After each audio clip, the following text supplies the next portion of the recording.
شیخ القرآن مولانا محمد طاہر صاحب پنجپیری رحمت اللہ علیہ نے بھی بہت زیادہ اسامی قرآن جمع فرمائے ہیں. ان کی کتاب البرہان بھی ہے، العرفان فی اصول القرآن، اور سب سے اعلیٰ عمدہ کتاب مولانا کی یادگار سمت الدرر فی ربط الآیات والصور وخلاصتها المختصر لمن اراد ان یتذکر او یتدبر.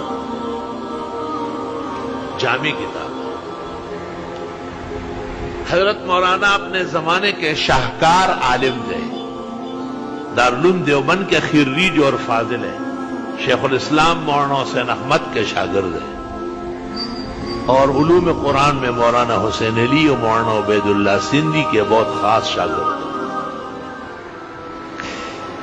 مزاج اقدس میں کچھ تشدد تھا، اپنے خصم اور مخالف پر بہت سرگرم حملے کرتے، فقل دفعہ، تو نفع میں کچھ کمی آ گئی.